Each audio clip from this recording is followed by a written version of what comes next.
दक्षिण दिल्ली में दिल्ली गुड़गांव बॉर्डर के पास स्थित आया नगर असल में एक गांव था जहां मुख्य रूप से गुर्जर समुदाय के लोग रहते थे।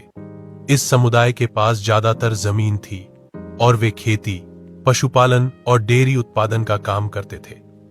गांव में ब्राह्मण, जाटव और वाल्मीकि जो अलग अलग मोहल्लों में रहते थे और गांव के पारंपरिक सामाजिक ढांचे में योगदान देते थे। आया नगर में जीवन खेती के चक्र, पशुओं की देखभाल और गांव के तालाब के इर्द गिर्द घूमता था जो पीने, सिंचाई और पशुओं के लिए पानी का एक जरूरी स्रोत था।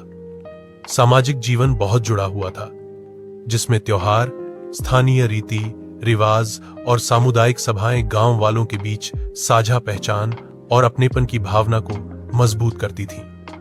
यहां का नजारा खुले खेत, चरागाह और घरों के छोटे छोटे समूहों से भरा था जो जमीन से गहराई से जुड़े ग्रामीण बसावट को दिखाता था। 1980 के दशक के मध्य से तेजी से शहरीकरण ने आया नगर को नाटकीय रूप से बदलना शुरू कर दिया।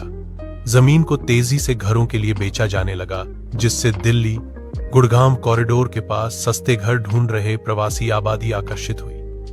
अनौपचारिक बस्तियां, बिल्डर, फ्लोर और छोटे अपार्टमेंट कॉम्प्लेक्स पारंपरिक गांव के घरों की जगह लेने लगे जिससे भौतिक और सामाजिक परिदृश्य बदल गया। सड़कों, बिजली और पानी की सप्लाई सहित इंफ्रास्ट्रक्चर के विकास ने गांव को दिल्ली के शहरी ताने बाने में और एकीकृत कर दिया। फिर भी इस विकास का ज्यादातर हिस्सा बिना योजना के था जिससे नई चुनौतियां पैदा हुईं। आया नगर कॉलोनी और इसके विस्तार उभरे जो मूल गांव की जमीन पर विकसित हुए और नई आबादी को आकर्षित करने लगे।